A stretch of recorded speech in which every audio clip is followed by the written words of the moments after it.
Hi, it's Tarrant. And Stella from Maple University. Welcome to our review of Crossing Oceans.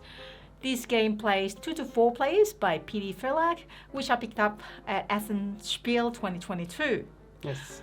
This is from the same designer as Concordia and Transatlantic, which Yes. is really this is kind of an updated version of Transatlantic. Very Yeah. similar game. Yeah. I haven't played Transatlantic, but I'm aware that it's a very similar game. Yes, so we're gonna share you the overview and then our thoughts. Yes.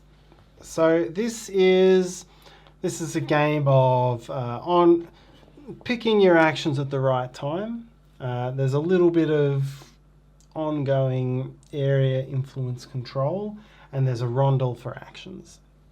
So every turn, you start by, you can place a ship into anywhere on the board. If one of these regions is full, then it replaces the oldest ship in that region. And when you place a ship, you get some coal on it, and you get to put your captain on it. It proves that it shows that it's your ship. Now this has to be a ship that you've purchased on a previous turn, because really a big part of the game is about earning money and using it to buy ships in a strategic way. Because that's the first step anyway, to place a ship, and then you can buy ships, so Yes. has to be the previous turn. Indeed. Now, if you don't have a ship to place or you don't want to, then you get a contract. This is just a consolation prize that you can spend on other actions later on. Then first turn you can go anywhere, but from then on you go 3 steps around the rondel and take the action that you land. Sorry, up to 3 steps around the rondel and take the action you land on. So ships, you're spending money to buy ships out of the supply here. When you get a ship, you can place it on a later turn. You gain the flag, which is a big part of scoring. And the ship has a variety of information here. Its speed, its cost, its income, and its tonnage. And you can buy 1 to 3 ships per Yes. buy. Yep, and the market will refresh very quickly because anytime someone buys, 3 new ships come out, even if they only buy 1. Okay. Most of the rest are then using your ships strategically, spending the coal on them and earning money out of them. So you can do fleet, where every single ship you have on the board consumes a coal and gets some money. You can do cargo, where you pick a single ship, consume its coal, and it gets money based on how many tons it carries. So those are really good when you get specific ships that maybe their income isn't that great, but their tonnage is huge. You can get region, where you pick one of the regions on the board and everyone in that region gets to run their ships there. So you might be giving something to somebody else, but if you have built trading houses in that region, which is another action, the house action, then you get some extra income from those houses.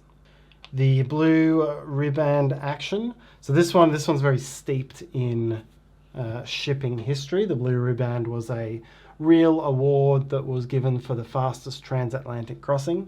So if you have the fastest ship in the North Atlantic, you can take this action, spend a coal, get double your income, and also get one of these blue riband tokens.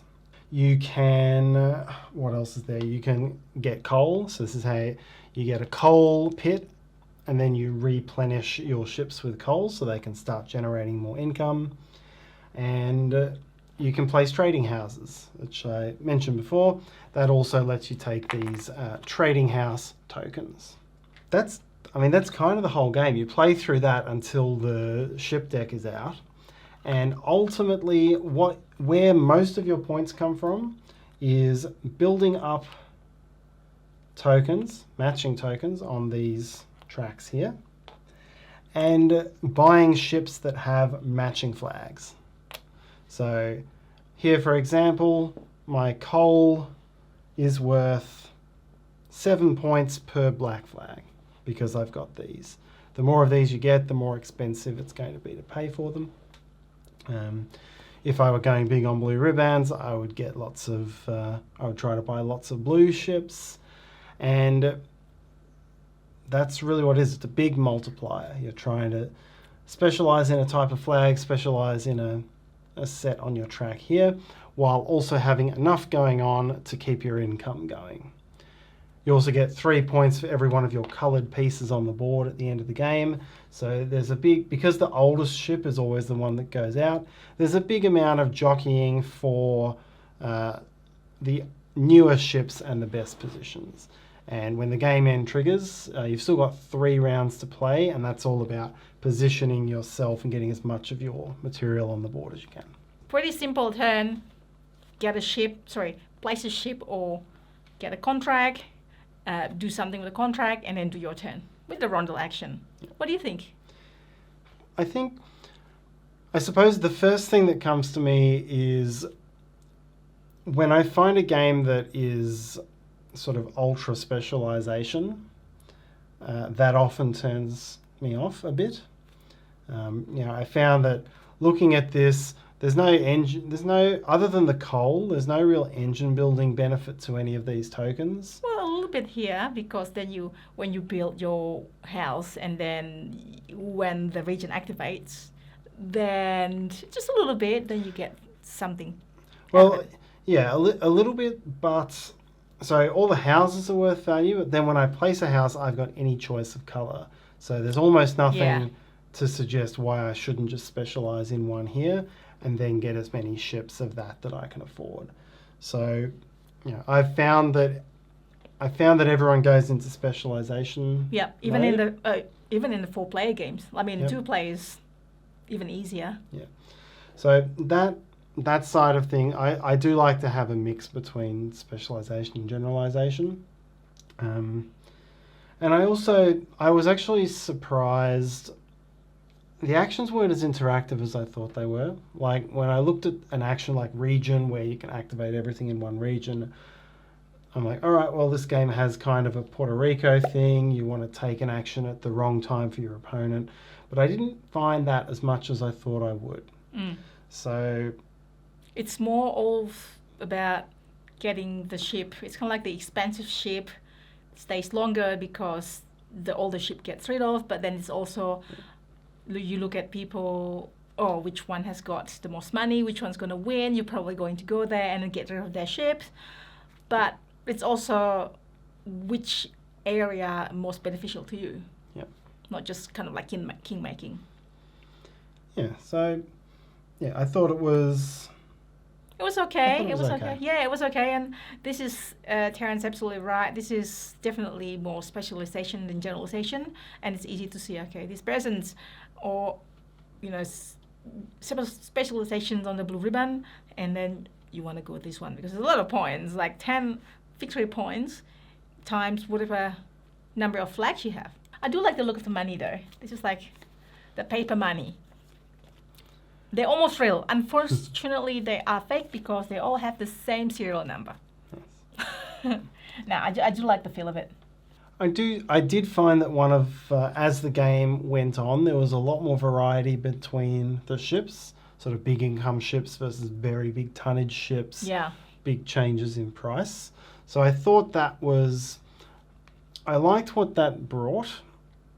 But again, I found I was mostly just zeroing in on ships with the right flags, and there wasn't really much of a reason not to do that. Yeah.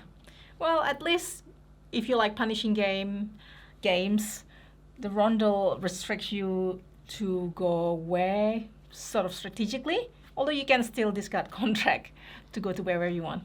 Yeah, so the contracts, they can give you that little bit of extra money that you need, or a little bit of extra coal that you might need, or to go anywhere on the Rondel. So a little bit forgiving there as well, particularly because you will pick up a few contracts through the game. You're not going to be placing ships every game. You just won't have enough ships. Yeah. There's a lot of shipping history in this game, so these are all real ships. There's a whole that's a good thing about booklet here about those ships and little bits of their history, so you can tell this is a passion project. I do like maps. There's an opposite side, which is a more historical map rather than a game graphic design map, yes. Which I would enjoy, but if we no, it'll make a huge mess. No, we'll just pull it just a little bit. See? I mean, seriously, Taran, you can't just talk about it and not show it. Share it. Sharing is caring. Look at those. They are very realistic. That's where we are, somewhere down there in Melbourne. Yep, down in Australia. Now this is where I've got to look at it and try to work out. All right, what is the year of this map? By what countries exist? That's always what's fun to do. It's pre 1918 or 1917. Surely there's a year here that says that what year it is, and in the book somewhere, in the booklet somewhere. But yeah, this is a little bit tougher, I guess. If you're playing with this side of the board, it's a little bit tougher to see compared to the other one. Kind of, not too much tougher. Taryn gets excited now. I'm just looking at the map. Okay, that's it. That's the end of the video. Right. Taryn's just looking at lots of countries and trying to figure out what year it is. Yep. That is Crossing Oceans. Have you played? I mean, thinking about the Concordia part, of course I thought about, all right, will there be multi-use cards like in Concordia? Because we love Concordia. I mean, but later on I found out that it's not, which is fine, but the design of Concordia, but yeah, it's not as wow as we expect it to be, but it is a fine game. It is probably, personally, I probably think it's better in higher player counts, especially with the competition and the region activations, and then benefiting from other players' activation is always the thing. Like you wanna specialize in one region and then try to just keep activating your own area and get the benefit, or you want to generalize. This is also specialization and generalization in different way.